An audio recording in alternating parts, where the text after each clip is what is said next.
Atenção! Começa agora uma teleaula de Geografia do Ensino Médio. Você vai assistir a teleaula de número 5. Bons estudos!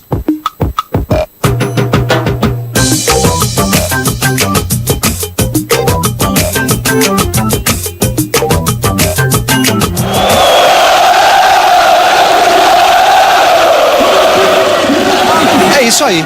Durante um jogo de futebol, os torcedores de cada time se juntam de lados opostos do estádio. Cada torcida tem o seu território.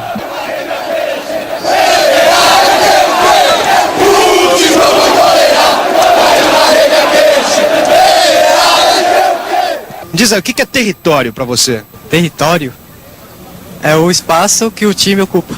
Me dá exemplo de uma luta territorial. Os sem-terras, por exemplo. Eles estão brigando por um território para eles. A Segunda Grande Guerra começou porque a Alemanha invadiu o território da Polônia. Árabes e judeus disputam territórios na Palestina. E no Brasil, discute-se até hoje o direito dos índios ao seu território. Qual o significado dessa luta no mundo atual? E por que o território é tão importante como elemento de afirmação dos grupos sociais? Na teleaula de hoje, você vai aprender o sentido da palavra territorialidade. Como o território se origina e é dominado. Como se estabelecem as fronteiras. E também que a territorialidade é determinada por diferentes formas de apropriação social em espaços e tempos diferentes. E aí, tá preparado para ampliar o seu território de conhecimentos geográficos? Então, vamos nessa!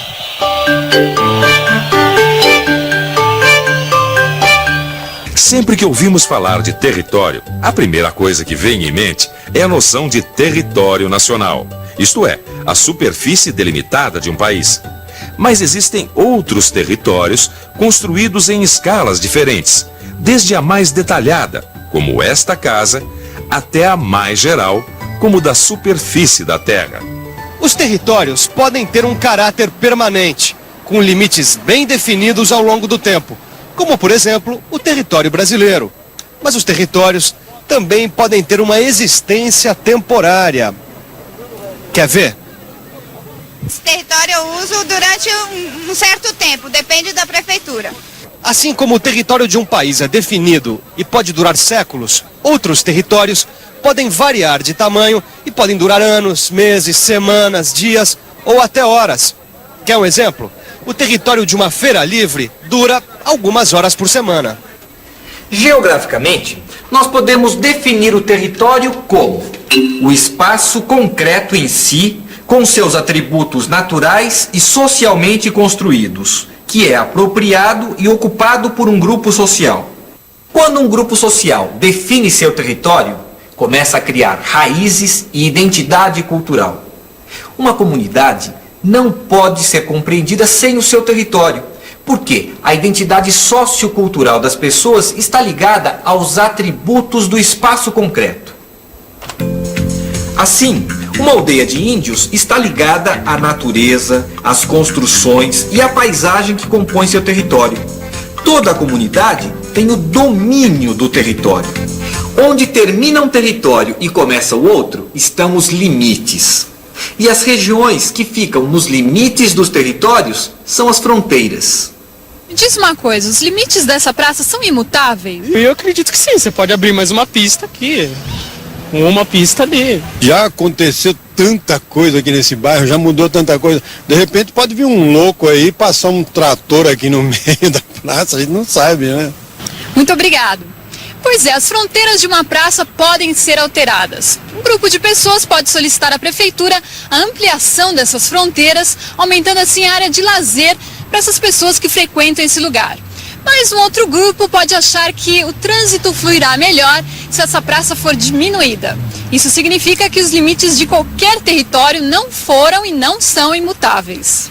É isso aí. O território é um espaço definido pelas relações de poder. E são as relações de poder que estabelecem os limites de um território, o que pode causar uma certa confusão. Quer ver só? Veja a África, por exemplo. Os limites dos países africanos não obedecem às fronteiras territoriais dos conjuntos étnicos, quer dizer, dos diferentes povos que sempre habitaram esses territórios. No final do século XIX, as potências coloniais europeias partilharam o continente africano entre si, sem levar em conta a distribuição dos distintos povos que o habitavam. Houve a descolonização, isto é, os estados africanos ficaram independentes. Só que os novos dirigentes concordaram em manter as mesmas fronteiras que os colonizadores haviam definido. Algumas etnias que habitam a África são rivais tradicionais de outras e foram forçadas a conviver em um mesmo país. Uma situação que provocou e continua provocando vários conflitos, porque a territorialidade dos povos não foi respeitada. Para entender a noção de territorialidade, vamos pensar numa correlação de forças, especialmente delimitada e operando em uma área geográfica específica. Fica mais claro se a gente pensar em uma grande metrópole moderna, como São Paulo. A cidade contém os exemplos mais interessantes e variados de territorialidades, isto é, diversas formas de apropriação dos territórios. À medida que a gente vai andando pela cidade, a gente encontra vários grupos sociais que vão ocupando áreas gradativamente. Como, por exemplo, os vendedores ambulantes, que ocupam as principais ruas comerciais. A gente encontra também tribos urbanas,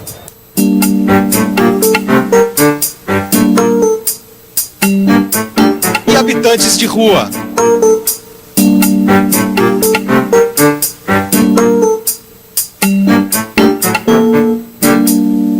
A ausência dos poderes públicos ainda pode ocasionar territorialidades ligadas a atividades ilegais e à contravenção. Você já deve ter acompanhado pela mídia reportagens sobre os territórios ocupados pelo narcotráfico e pelo jogo do bicho. E ainda a luta pela ocupação de terras abandonadas por trabalhadores que não têm onde morar e constroem seus abrigos em áreas sujeitas a enchentes e desabamentos. Isso, muitas vezes, é visto como invasão pelos demais moradores do bairro. E se eu resolvesse construir uma casa aproveitando o terreno dessa praça, o que acontece? Sejas. Eu não iria gostar. Acho que a prefeitura não deixaria, não. Segundo as normas, as leis municipais, né, nem tudo que é público é que lhe dá total direito de invadir, né? Aí você vai preso, né? Porque isso aqui não é uma propriedade particular, é propriedade do governo. Não pode, né? É verdade, a apropriação de um espaço público como essa praça, tanto por mim como por grupos privados, é um atentado à cidadania.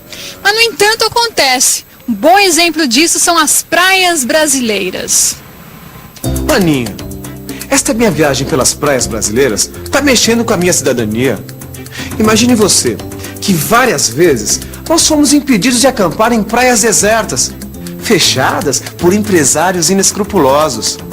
Como a paisagem é muito bonita, eles aproveitam dela para ganhar dinheiro. Que eu saiba, praias e mar não são propriedades particulares. É ou não é? E aí, Vicente, é ou não é? Ah, com certeza é. As praias pertencem ao governo federal e a população tem o direito de acesso a elas. Já o mar... Já o mar o quê? Pelo que eu sei, o mar pertence aos países até certo ponto. Aliás, vamos ver isso mais de perto?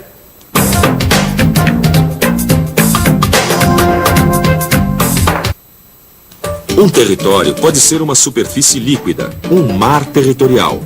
Já a partir do século XVIII, na Europa, a autoridade dos estados se estendia por uma franja marítima de 3 milhas marítimas de extensão. Isso dá mais ou menos uns 5,5 km. Essa distância foi estabelecida de acordo com o alcance de um tiro de canhão da época. Depois da Segunda Guerra Mundial, a extensão das águas territoriais aumentou para 12 milhas, ou seja, mais de 22 quilômetros. Mas a discussão não parou por aí. Desde 1982, a Convenção das Nações Unidas sobre o Direito do Mar aumentou a autoridade para até 200 milhas, mais de 350 quilômetros ao largo das costas dos países, e anexou os fundos marinhos até os limites da plataforma continental. que é a zona imersa que declina suavemente a partir da praia até os limites submersos dos continentes. Veja só a divisão do Mar do Norte e o Mar Territorial de 200 milhas. Ô Vicente, mas nem assim o povo sossegou? Não, muitos conflitos entre os estados vêm desses direitos sobre o mar. Bom, se é assim com o mar, imagina o direito dos países sobre o céu. Aliás, vamos ver isso de perto também? O desenvolvimento da aviação colocou o problema da soberania dos estados na parte da atmosfera que está acima do seu território. A multiplicação dos satélites artificiais que giram ao redor da Terra coloca também novos problemas, embora, além dos 40 quilômetros de altitude, é considerado, até o presente momento, como um espaço internacional de livre circulação. Viu só quantas situações a gente examinou para chegar à conclusão do que é um território? É importante reconhecer que o controle dos territórios é exercido em diversos níveis.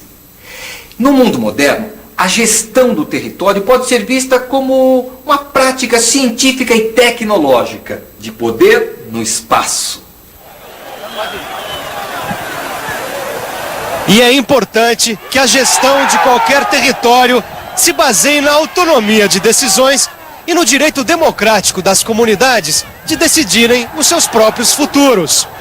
Como você vai revisar agora, o território é fundamental para a identidade cultural das comunidades. E atenção, se liga aí que é hora da revisão. Na teleaula de hoje, você aprendeu que o território representa uma apropriação de uma determinada porção do espaço geográfico por um grupo social. O domínio sobre um território contribui para reforçar a identidade cultural de um grupo social. A territorialidade pode ser entendida como um espaço definido e delimitado por e a partir das relações de poder. Estas relações, estabelecidas a partir dos diversos níveis de participação dos agentes sociais, configuram formas diversificadas de gestão do território. A palavra território deriva de terra. E durante muito tempo era um conceito vinculado à biologia, dizia respeito à vida dos animais e das plantas associadas a um determinado lugar. Posteriormente, se desenvolveu o conceito aplicado ao território do Estado-nação. Hoje em dia, o conceito se humanizou e se difundiu, adquirindo grande significado. O território é justamente o espaço vivido por grupos sociais, é o espaço da experiência historicamente construída. E por essa razão, o território abre a perspectiva da multiplicidade do poder. O poder não fica mais só nas empresas ou só no Estado-nação, no território do Estado-nação. Grupos sociais podem ter seus territórios definidos. A prática social demarca, apropria uma parcela do espaço global, implicando numa noção de limite e manifestando a intenção de poder sobre essa parcela do espaço que é apropriada. Daí vem também o conceito de territorialidade, né? Que é justamente a relação com o espaço que tenta influenciar ou controlar ações a partir do controle de um território. É fácil entender que essa territorialidade se dá então em várias escalas. A escala do Estado-nação, os Estados-nação têm sua territorialidade. Ou na escala dos territórios indígenas, que estão hoje reivindicando suas terras, seus territórios, ou mesmo nas favelas do Rio de Janeiro e na Serra Pelada, os garimpeiros contra a CVRD enfrentaram uma luta enorme a partir do controle da Serra Pelada, do seu território. E é fácil entender também que justamente os limites dos territórios hoje são demarcados a partir do jogo de forças entre grupos, né, para demarcar os seus respectivos territórios. Agora, quando você ouvir a velha expressão do Iapoque ao Chuí, vai saber que quando a gente se refere a esses limites de território, está falando do espaço onde nós, brasileiros, exercemos a nossa influência. Confira no seu livro. Até a próxima!